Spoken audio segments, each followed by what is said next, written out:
Hello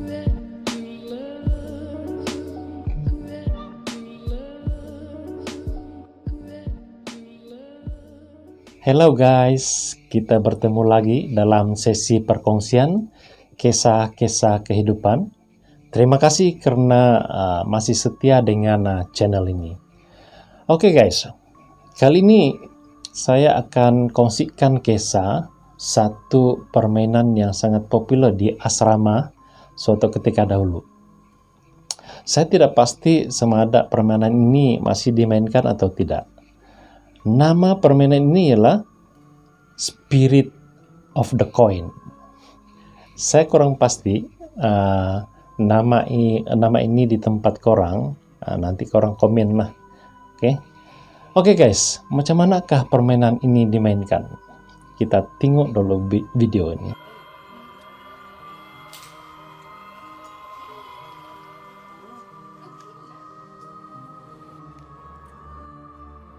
Spirit of the coin, andyan ka na ba?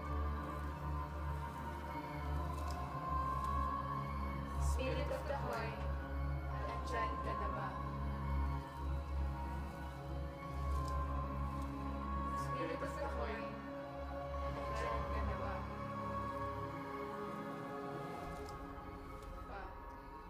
Spirit of the coin, andyan ka na ba? Oke guys, saya rasa Anda sudah tahu macam mana cara main game ini kan? Oke, apakah syarat-syarat untuk main permainan ini? Syarat dia sangat mudah. Yang pertama, cari kertas, tulislah abjad dan nomor-nomor.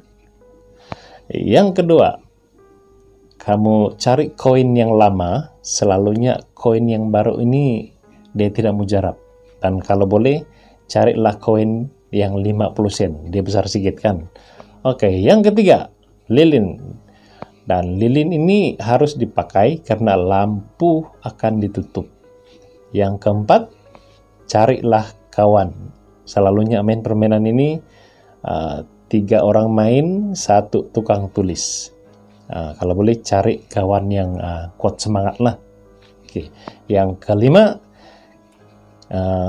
jangan pernah melepaskan jari Anda di koin itu jika roh itu sudah sampai, sehinggalah roh itu dikembalikan.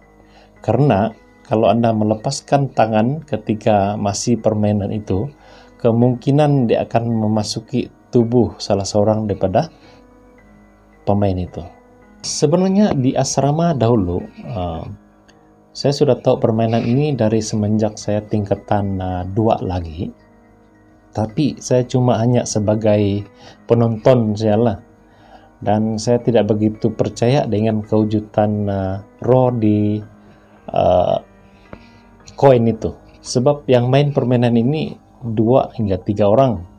Jadi kemungkinan saja rekan dia yang menggerakkan koin itu. Sehinggalah pada suatu ketika, di mana umur saya lebih kurang 17 tahun lah, saya berpeluang sendiri main permainan ini. Kami main waktu itu di asrama, lebih kurang pukul 11:30 malam lah. Hari itu hari biasa, sebab yang setahu saya besok dia ada sekolah. Jadi malam itu kami main lah. Kami dalam bilik itu saja. Jadi disitulah saya merasakan memang ada kewujudan roh di dalam koin itu. Maksudnya selama ini saya salah lah. Roh yang dipanggil ini sebenarnya begini ya. Ada roh yang dipanggil ini kan dia macam jajal sedikit tau. Jajal sini maksud saya adalah bila kita tanya dia tidak ikut arahan, dia pusing saja, begitu pula. Dia terlampau aktif. Jadi roh-roh macam ini kita antar dia balik. Kita panggil lagi yang lain lah. Datang pula yang lidut ini, macam orang tua punya jalan kan, itu kita antar balik. Jadi kita cari roh yang boleh kita bawa bersembang lah. Bersembang sini yang dia boleh jawab yang kita punya soalan lah. Jadi malam itu kami main macam biasa sampai saatnya kami kembalikanlah roh itu. Tidak apa-apa pun yang berlaku waktu itu. Macam biasa, mau tes ya kan. Tapi cerita sebenarnya ialah di keesokan harinya. Cerita ini ialah dia berada di sekolah sudah. Besok paginya di kelas. Waktu itu waktu rehat. Kawan saya nih bawa itu yang kertas yang kami tulis itu kan, yang ada nomor, ada abjad itu di kelas.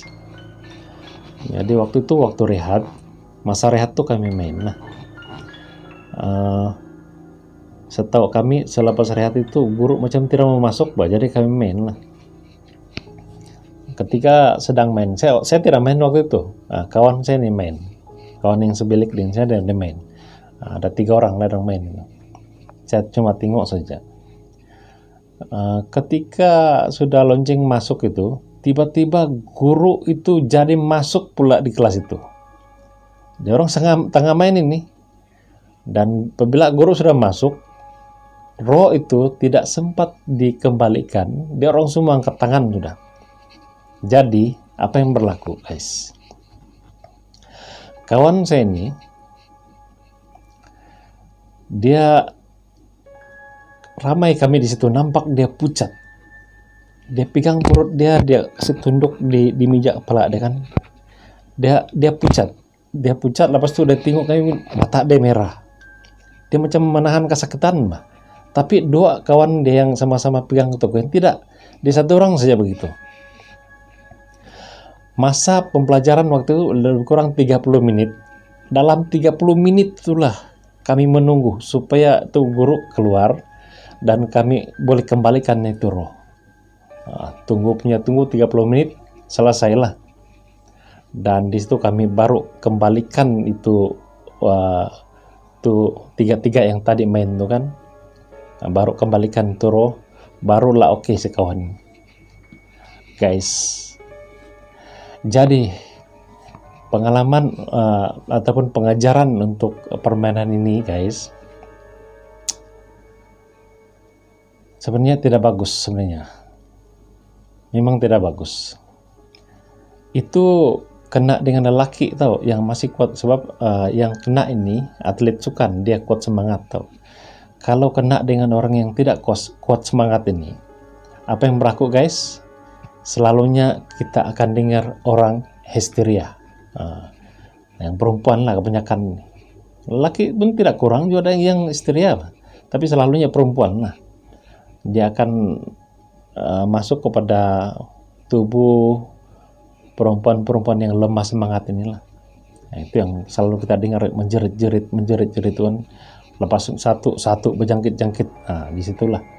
Jadi kesimpulannya, guys, jangan pernah main sesekali barang ini. Oke, terutama kepada adik-adik. Oke, guys, itu saja perkongsian saya hari ini. Semoga dia menjadi pengajaran kepada kita.